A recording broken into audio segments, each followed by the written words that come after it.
বেগম জিয়ার কপাল কত ভালো, রাজারি সাহেব জানাজার মধ্যে গেল, শায়েখ আহমদুল্লাহ গেল, মামুনুল হক সাহেব গেল, যারা আমার দেশের প্রথম সারির উলামা। আবার আজারি সাহেব এবং মামুনুল হক সাহেব কফিনটারেও কাদের মধ্যে নিছে।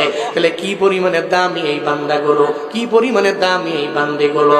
মনে রাখবারে বাবা, একটা মানুষের জীবনে এটাই তো সফলতা। আমার মরার আগে, আমার মরার পরে, আমার ডানে বামে আমার ছেলের জবান থেকে হবে কোরআনের তিলাওয়াত। এটাই তো প্রত্যেকটা মা আশা করে, প্রত্যেকটা বাবা এটাই তো আশা করে। মনে রাখবেন, একটা মা বাবার জীবন তো তখনই সফল হয় যখন ছেলেটা শিয়রের পাশে দাঁড়াইয়া কোরআনের আওয়াজ দেয়।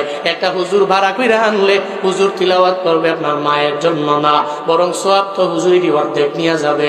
কিন্তু আপনি এমন সন্তান, আপনি যদি মায়ের পাশে গিয়া দাঁড়াইয়া আপনি যদি পড়েন সূরাত ইয়াসিন, যদি সূরা রহমানের তিলাওয়াত যদি আপনি দিতে পারেন রে বাপ, আপনার মায়ের পাশে দাঁড়াইয়া আপনার তিলাওয়াতের কারণে আপনার মা কালেমা পড়ে মরণ হবে, আপনার মায়ের কবর জান্নাতের বাগান হবে।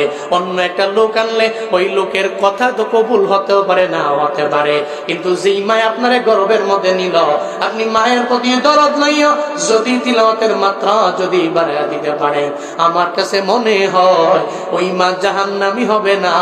ওই মায়ের কবর সন্তানের দুয়ার বদৌলতে রব জান্নাত বানায়া দিতে পারে।